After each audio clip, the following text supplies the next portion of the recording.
अस्सलाम वालेकुम दोस्तों आज हमारा मौजू है व्हाट इज़ इवेंट मार्केटिंग। मौजू बड़ा नया सा है, इसके ऊपर बहुत कम आपको जो ना यूट्यूब पे वीडियोस मिलेंगी। इवेंट मार्केटिंग क्या है कि जब हम कोई प्रोग्राम्स कर रहे होते हैं, चाहे वो कॉन्वोकेशन हो यूनिवर्सिटी के अंदर, कोई क्या मैच हो, चाहे वो शादी भी हो सकती है, कोई सेमिनार हो सकता है, कॉन्फ्रेंस हो सकती है, उसको अरेंज करना अब प्रोफेशनली जो ना उसको अरेंज करना पड़ता है ताकि जो है वो उसका आउटकम ज़्यादा निकले। हम इसके अगर बुकिश लैंग्वेज में देखें तो it is the series of planning, organising and promoting social and business events. ठीक है ना।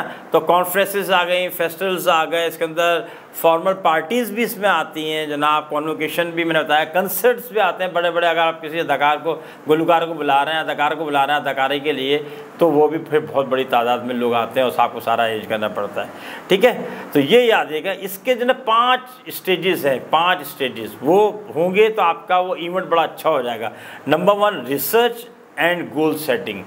आप सबसे पहले तो देखते हैं कि कोई भी प्रोग्राम कर रहे हैं ना, इंटरनेशनल कॉन्फ्रेंस कर रहे हैं आप भोरबन के अंदर, अगर आप भोरबन में इंटरनेशनल कॉन्फ्रेंस कर रहे हैं तो आप सबसे पहले तो आप देखेंगे कि यार जिन लोगों को हम बुला रहे हैं उनका आना, वहाँ से फिर इतनी हमारे पास लैंडिंग है वहाँ पे इस्लामाबाद एयरपोर्ट पे कि यहाँ से फ़्लाइट्स आ जाएंगी, फिर इस्लामाबाद से इतने लोग चले जाएंगे, क्या वहाँ इतने कमरे हैं, क्या वहाँ इतने हॉल्स हैं, क्या इतने सेशंस हो जाएंगे, ये सारी चीज़ सिक्योरिटी। फिर गोल सेटिंग, कि आपने उससे मकसद हासिल क्या करना है इस इंटरनेशनल कॉन्फ्रेंस से, ये हो गया।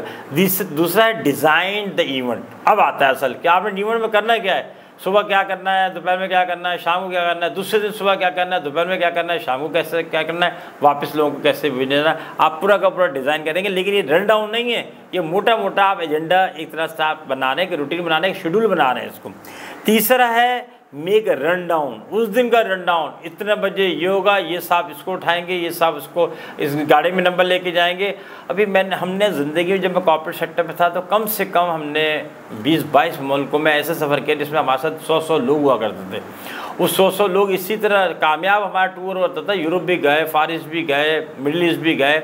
कि क्या था उसके अंदर कि वो इवेंट मैनेजमेंट जो कंपनीज थी ना, वो इसी तरीके से सारे काम करती थी।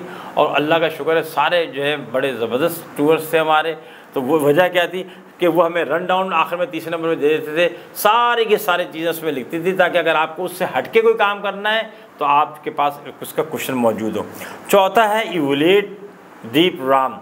आपका रन डाउन हो गया, प्रोग्राम हो भी गया, अब आप इसको एवेल्यूएट करें, जहाँ एरिया ऑफ इम्प्रूवमेंट है नोट कर लें ताकि अगली जो कॉन्फ्रेंस होने वाली है आपकी पेशावर के अंदर वो चीज़ें दोबारा वो गलतियाँ रिपीट नहीं होनी चाहिए। ठीक है। और उसके बाद आता है वही जिसे हम कहते हैं ब्रांड द इवेंट। असल में ये तो हो गया अब सारा का सारा हम एक मनफी ज़ुबान में कह रहे हैं दिखावे का काम।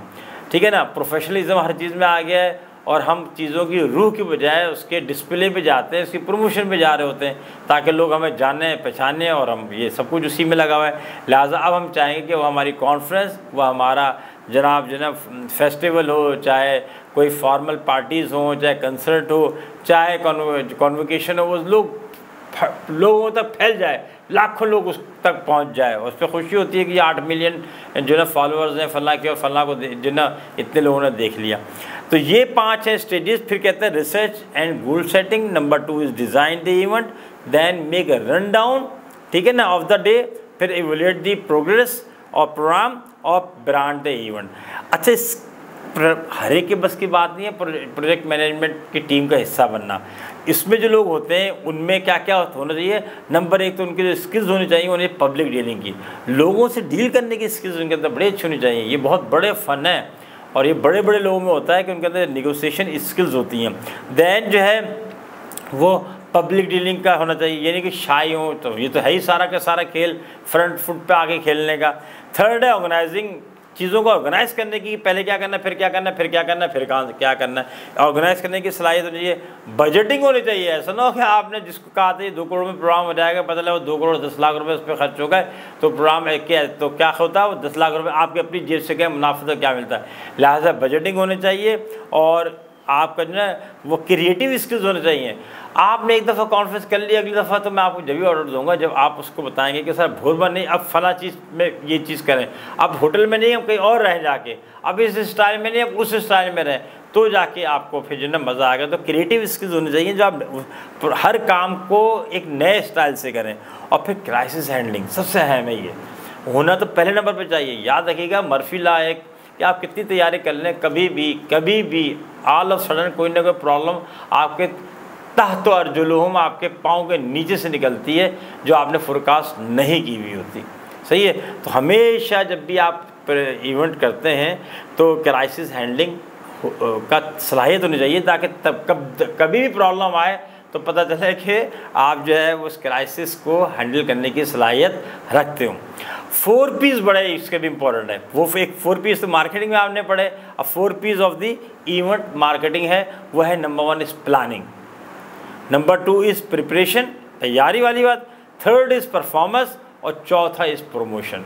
तो ये बड़ा ज़बरदस्त है, उल्टा चले तो प्रमोशन आखिरी है, फिर परफॉर्मेंस है, सेकंड वन इज़ प्रिपरेशन, और पहला है प्लानिंग। तो ये प्रोजेक्ट जो है वो इवेंट मार्केटिंग था हमारा, कि जो हमने इसमें पढ़ा। उम्मीद है कि ये जैसा आपने चाहा होगा वैसे ही आपने इससे पाया होगा। अपना इस चैनल का बहुत ख़ास ख्याल रखें, खुश रहें, सलामत रहें। अस्सलाम वालेकुम।